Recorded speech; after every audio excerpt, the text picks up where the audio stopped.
Law 1. Never outshine the master. Judgment. Always make those above you feel comfortably superior.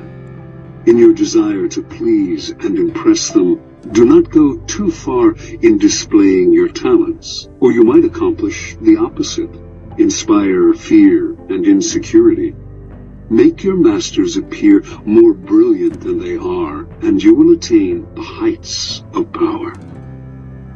Transgression of the law. Nicolas Fouquet, Louis XIV's finance minister in the first years of his reign, was a generous man who loved lavish parties, pretty women, and poetry. He also loved money, for he led an extravagant lifestyle. Fouquet was clever and very much indispensable to the king. So, when the prime minister, Jules Mazarin, died in 1661, the finance minister expected to be named the successor. Instead, the king decided to abolish the position. This and other signs made Fouquet suspect that he was falling out of favor, and so he decided to ingratiate himself with the king by staging the most spectacular party the world had ever seen. The party's ostensible purpose would be to commemorate the completion of Fouquet's chateau, Vaux-le-Vicomte, but its real function was to pay tribute to the king, the guest of honor. The most brilliant nobility of Europe and some of the greatest minds of the time, La Fontaine, La Rochefoucauld, Madame de Sévigné, attended the party. Molière wrote a play for the occasion in which he himself was to perform at the evening's conclusion. The party began with a lavish 7-course dinner featuring foods from the Orient never before tasted in France, as well as new dishes created especially for the night. The meal was accompanied with music commissioned by Fouquet to honor the king. After dinner, there was a promenade through the chateau's gardens. The grounds and fountains of Vaux-le-Vicomte were to be the inspiration for Versailles. Fouquet personally accompanied the young king through the geometrically aligned arrangements of shrubbery and flower beds. Arriving at the garden's canals, they witnessed a fireworks display which was followed by the performance of Molière's play.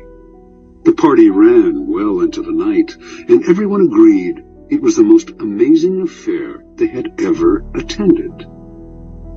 The next day, Fouquet was arrested by the king's head musketeer, D'Artagnan. 3 months later, he went on trial for stealing from the country's treasury.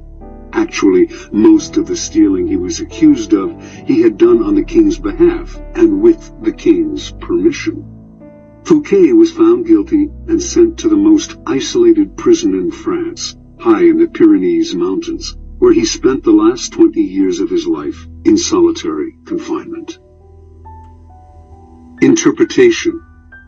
Louis XIV, the Sun King, was a proud and arrogant man who wanted to be the center of attention at all times. He could not countenance being outdone in lavishness by anyone, and certainly not his finance minister. To succeed Fouquet, Louis chose Jean-Baptiste Colbert, a man famous for his parsimony and for giving the dullest parties in Paris. Colbert made sure that any money liberated from the treasury went straight into Louis's hands. With the money, Louis built a palace even more magnificent than Fouquet's, the glorious Palace of Versailles. He used the same architects, decorators, and garden designer. And at Versailles, Louis hosted parties even more extravagant than the one that cost Fouquet his freedom. Let us examine the situation. The evening of the party, as Fouquet presented spectacle on spectacle to Louis, each more magnificent than the one before, he imagined the affair as demonstrating his loyalty and devotion to the king. Not only did he think the party would put him back in the king's favor, he thought it would show his good taste, his connections, and his popularity, making him indispensable to the king and demonstrating that he would make an excellent prime minister. Instead, however, each new spectacle, each appreciative smile bestowed by the guests on Fouquet, made it seem to Louis that his own friends and subjects were more charmed by the finance minister than by the king himself, and that Fouquet was actually flaunting his wealth and power. Rather than flattering Louis XIV, Fouquet's elaborate party offended the king's vanity. Louis would not admit this to anyone, of course. Instead, he found a convenient excuse to rid himself of a man who had inadvertently made him feel insecure. Such is the fate, in some form or other, of all those who unbalance the master's sense of self, poke holes in his vanity, or make him doubt his preeminence. Observance of the law. In the early 1600s, the Italian astronomer and mathematician Galileo found himself in a precarious position. He depended on the generosity of great rulers to support his research, and so, like all Renaissance scientists, he would sometimes make gifts of his inventions and discoveries to the leading patrons of the time. Once, for instance, he presented a military compass he had invented to the Duke of Gonzaga. Then, he dedicated a book explaining the use of the compass to the Medicis. Both rulers were grateful, and through them, Galileo was able to find more students to teach. No matter how great the discovery, however, his patrons usually paid him with gifts, not cash. This made for a life of constant insecurity and dependence. There must be an easier way, he thought. Galileo hit on a new strategy in 1610 when he discovered the moons of Jupiter. Instead of dividing the discovery among his patrons, giving one the telescope he had used, dedicating a book to another, and so on, as he had done in the past, he decided to focus exclusively on the Medicis. He chose the Medicis for one reason. Shortly after Cosimo I had established the Medici dynasty in 1540, he had made Jupiter, the mightiest of the gods, the Medici symbol, a symbol of a power that went beyond politics and banking, one linked to ancient Rome and its divinities. Galileo turned his discovery of Jupiter's moons into a cosmic event honoring the Medici's greatness. Shortly after the discovery, he announced that the bright stars, the moons of Jupiter, offered themselves in the heavens to his telescope at the same time as Cosimo II's enthronement. He said that the number of the moons, 4, harmonized with the number of the Medicis. Cosimo II had 3 brothers, and that the moons orbited Jupiter as these 4 suns revolved around Cosimo I, the dynasty's founder. More than coincidence, this showed that the heavens themselves reflected the ascendancy of the Medici family. After he dedicated the discovery to the Medicis, Galileo commissioned an emblem representing Jupiter sitting on a cloud with the 4 stars circling about him, and presented this to Cosimo II as a symbol of his link to the stars. In 1610, Cosimo II made Galileo his official court philosopher and mathematician with a full salary. For a scientist, this was the coup of a lifetime. The days of begging for patronage were over.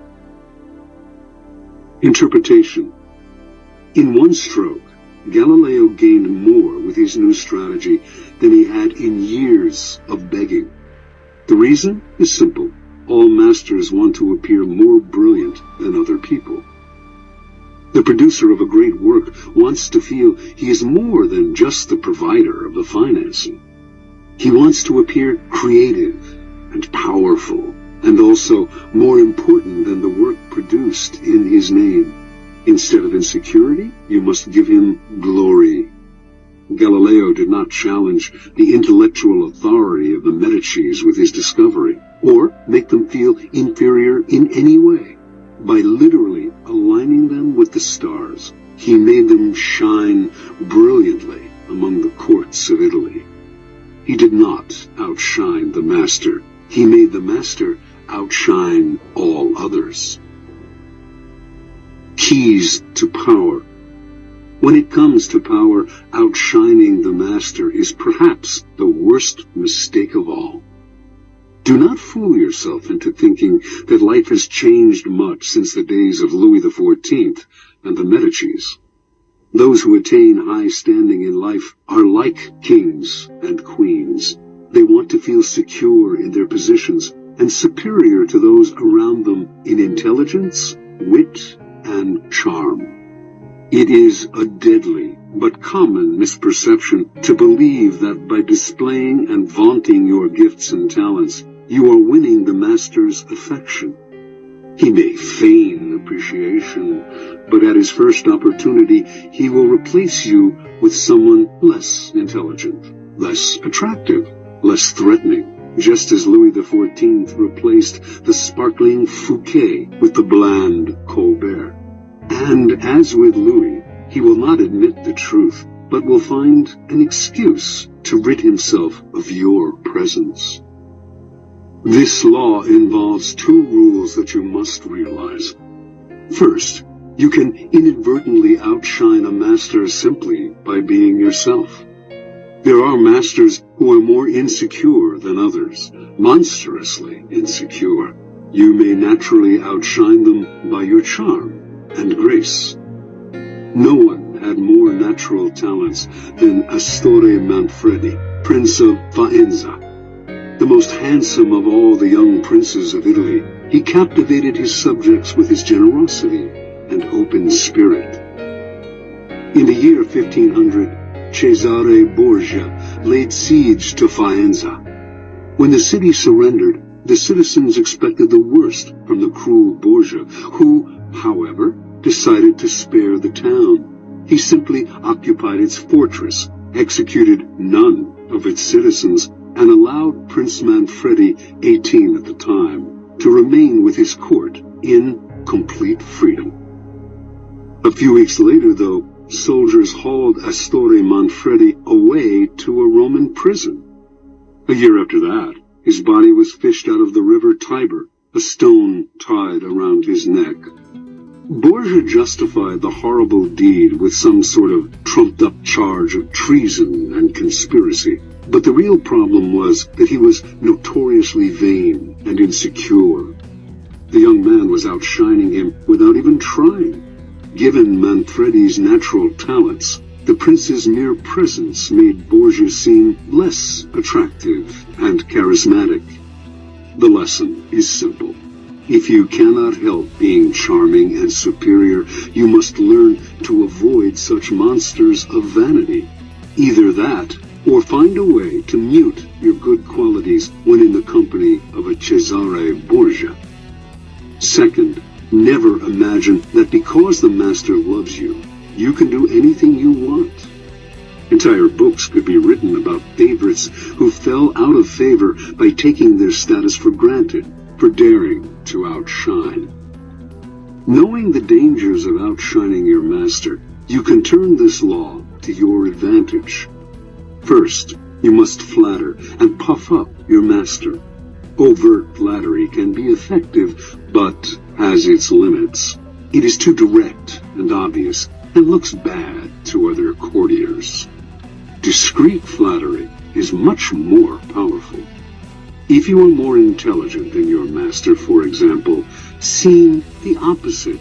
Make him appear more intelligent than you. Act naive. Make it seem that you need his expertise. Commit harmless mistakes that will not hurt you in the long run, but will give you the chance to ask for his help. Masters adore such requests. A master who cannot bestow on you the gifts of his experience may direct rancor and ill will at you instead. If your ideas are more creative than your master's, ascribe them to him in as public a manner as possible. Make it clear that your advice is merely an echo of his advice. He must appear as the sun around which everyone revolves, radiating power and brilliance, the center of attention. If you are thrust into the position of entertaining him, a display of your limited means may win you his sympathy. Any attempt to impress him with your grace and generosity can prove fatal. Learn from Fouquet or pay the price. In all of these cases, it is not a weakness to disguise your strengths if, in the end, they lead to power. By letting others outshine you, you remain in control instead of being a victim of their insecurity. This will all come in handy the day you decide to rise above your inferior status. If, like Galileo, you can make your master shine even more in the eyes of others, then you are a godsend, and you will be instantly promoted.